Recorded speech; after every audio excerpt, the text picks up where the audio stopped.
MQM Pakistan के सरबराह खालिद मकबूल सिद्दीकी और दीगर रहनुमाओं ने आज प्रेस कॉन्फ्रेंस करते हुए कहा कि पीपल्स पार्टी अपने खिलाफ एहतजाज भी अच्छे तरीके से करवा रही है।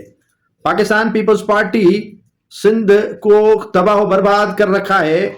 वफाक कैनाल सूबों की मर्जी से बनाए तो बेहतर है। अगर सूबों को एतराज और खदशात हैं तो वो दूर होने चाहिए। सिंध को अपने हिस्से का पानी मिलना चाहिए और सिंध भी कराची को अपने हिस्से का पानी दे। सिंध टेल में है और पानी की सिंध को ज्यादा जरूरत है। ज़राअत से पीने का पानी अहमियत का हामिल है। ज़राअत को पानी कम करें और पीने के पानी को ज्यादा बढ़ाएं। आसिफ अली जरदारी ने अगर केनालों की इजाजत दी है तो आसिफ अली जरदारी से पूछा जाए।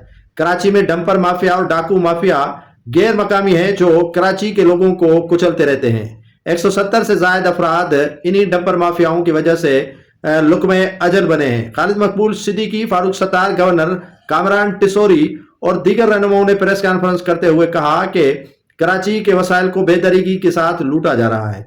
यहाँ गवर्नर कामरान खान टिसोरी के यहाँ सियासी, मजहबी और दीगर तकरीबात का मरकज हमने बना दिया है। कराची के साथ जो ज्यादती हो रही है उस पर हमने रमजान मुबारक की वजह से सब्र किया, लेकिन अब हमसे सब्र नहीं हो सकता। कराची समेत सिंध भर को अपने हिस्से का वफाक पानी दे, और अगर वफाक पानी नहीं देगा और तफदाद सूबों का दूर नहीं करेगा तो फिर ये एहतजाजों का सिलसिला भी चलता रहेगा।